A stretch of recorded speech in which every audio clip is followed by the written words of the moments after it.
Friends, ಇವತ್ತಿನ ವಿಡಿಯೋದಲ್ಲಿ ಡೇರೆ ಗಿಡವನ್ನು ಹೇಗೆ ಕೇರ್ ಮಾಡಬೇಕು, ಹೇಗೆ ಗೊಬ್ಬರ ಕೊಡಬೇಕು, ಹೇಗೆ ಕೇರ್ ಮಾಡಿದ್ರೆ ವರ್ಷವಿಡೀ ನಾವು ಅದರಿಂದ ಹೂವನ್ನು ಪಡಿಬಹುದು ಅನ್ನೋದನ್ನು ತಿಳಿಸ್ತಾ ಇದ್ದೀನಿ. ನಮಸ್ತೆ, ನಾನು ಕೀರ್ತಿ ಚೇತನ್.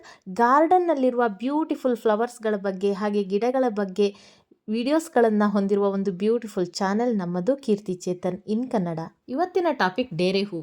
ಡೇರೆ ಗಿಡ ಮಳೆಗಾಲದಲ್ಲಿ ತುಂಬ ಹೆಚ್ಚು ಹೂ ಬಿಡುವಂತಹ ಒಂದು ವೆರೈಟಿಯಾಗಿದ್ದು, ಇದಕ್ಕೆ ಹೆಚ್ಚಿನ ಆರೈಕೆ ಮಾಡಿದರೆ ವರ್ಷವಿಡೀ ಸಹ ನಾವು ಹೂವನ್ನು ಪಡಿಬಹುದು.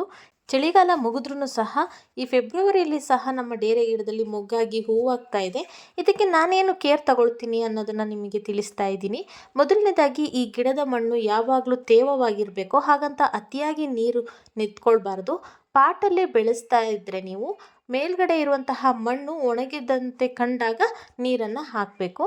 ಜೊತೆಗೆ ಡೇರೆ ಗಿಡಕ್ಕೆ ಕನಿಷ್ಠ 6ರಿಂದ 8 ಗಂಟೆಗಳ ಕಾಲ ನೇರವಾಗಿ ಸೂರ್ಯನ ಬೆಳಕು ಬೀಳಬೇಕು. ಸೂರ್ಯನ ಬೆಳಕು ಸರಿಯಾಗಿ ಸಿಗದೇ ಇದ್ದರೆ ಗಿಡದ ಬೆಳವಣಿಗೆ ಚೆನ್ನಾಗಾಗೋದಿಲ್ಲ, ಜೊತೆಗೆ ಹೂವು ಕೂಡ ಸರಿಯಾಗಿ ಅರಳೋದಿಲ್ಲ. ವಾರಕ್ಕೊಂದ್ಸರ್ತಿ ಬುಡದ ಮಣ್ಣನ್ನು ಕೆದಕಿ ಗಾಳಿ ಆಡೋ ಹಾಗೆ ಮಾಡಿದ್ರೆ ಬೇರು ಚೆನ್ನಾಗಿ ಬೆಳೆಯುತ್ತೆ, ಗೆಡ್ಡೆ ದೊಡ್ಡದಾಗಿ ಚೆನ್ನಾಗಿ ಬೆಳೆಯುತ್ತೆ. ಗೆಡ್ಡೆ ಎಷ್ಟು ಹೆಲ್ದಿಯಾಗಿರುತ್ತೆ, ಗಿಡದಲ್ಲಿ ಬರುವಂತಹ ಹೂಗಳು ಸಹ ದೊಡ್ಡದಾಗಿ ತುಂಬ ಬ್ರೈಟ್ ಕಲರಿಂದ ಇರುತ್ತೆ. ಹೂಗಳು ದೊಡ್ಡದಾಗಿ ಬಿಟ್ಟಿರುವಂತಹ ಸಂದರ್ಭದಲ್ಲಿ ಗಿಡ ಬಾಗುವ ಸಾಧ್ಯತೆ ಇರುತ್ತೆ. ಹಾಗಾಗಿ ಕೋಲಿನ ಸಹಾಯವನ್ನು ಗಿಡಗಳಿಗೆ ಒದಗಿಸಬೇಕು. ಸರಿಯಾಗಿರುವಂತಹ ಒಳ್ಳೆಯ ಗೊಬ್ಬರವನ್ನು ಕೊಡೋದ್ರಿಂದ ಹೆಚ್ಚು ಹೂಗಳನ್ನು ಪಡಿಬಹುದು. ಸಾರಜನಕ ಹೆಚ್ಚಿರುವಂತಹ ಅಂದರೆ ನೈಟ್ರೋಜನ್ ಹೆಚ್ಚಿರುವಂತಹ ಗೊಬ್ಬರವನ್ನು ಹೆಚ್ಚು ಕೊಟ್ಟರೆ ಬರೀ ಎಲೆಗಳು ಮಾತ್ರ ಚೆನ್ನಾಗಿ ಬೆಳೆಯುತ್ತೆ.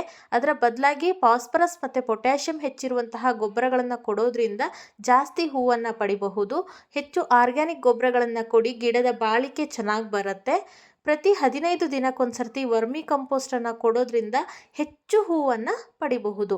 ಕುಂಡದಲ್ಲಿ ಬೆಳೆಸೋದ್ರಿಂದ ಗೆಡ್ಡೆಯನ್ನು ಜೋಪಾನ ಮಾಡಬಹುದು. ನೀರು ಹೆಚ್ಚಾಗಿ ಅಥವಾ ಬೇರೆ ಯಾವುದೇ ರೀತಿ ಫಂಗಲ್ ಇನ್ಫೆಕ್ಷನಿಂದ ಗೆಡ್ಡೆಗಳು ಹಾಳಾಗುವಂತಹ ಸಾಧ್ಯತೆಗಳು ಇರೋದಿಲ್ಲ. ಈ ಗಿಡಕ್ಕೆ ಮುಖ್ಯವಾಗಿ ಬರುವಂತಹದ್ದು ಎಲೆ ಮೇಲೆ ಬೂದಿಯಾಗಿರುತ್ತೆ, ಬೂದಿ ರೋಗ. ಇದಕ್ಕೆ ನೀಮ್ ಆಯಿಲನ್ನು ಸ್ಪ್ರೇ ಮಾಡಬಹುದು. ಹಾಗೆ ಹುಳಗಳೆಲ್ಲ ಇದ್ದರೆ ಬೂದಿಯನ್ನು ಹಾಗೆ ಸ್ಪ್ರೆಡ್ ಮಾಡಿ ಬೆಳೆಸಬಹುದು. ಸರಿಯಾಗಿ ನೀರು, ಬೆಳಕು, ಬಿಸಿಲೆಲ್ಲ ಚೆನ್ನಾಗಿ ಬೀಳ್ತಾ ಇದ್ದರೆ ವರ್ಷವಿಡೀ ಸಹ ನೀವು ಪಾಟ್ಗಳಲ್ಲಿ ಡೇರೆ ಹೂಗಳನ್ನು ಪಡಿಬಹುದು. ಈ ಇನ್ಫಾರ್ಮೇಷನ್ ಇಷ್ಟ ಆಗಿದ್ರೆ ಲೈಕ್ ಮಾಡಿ. ಇದೇ ರೀತಿಯ ಹೆಚ್ಚಿನ ಇನ್ಫಾರ್ಮೇಷನ್ಗಳಿಗಾಗಿ ಚಾನೆಲ್ನ ವಿಸಿಟ್ ಮಾಡಿ. Thank you so much for watching. Take care. Bye. Happy gardening.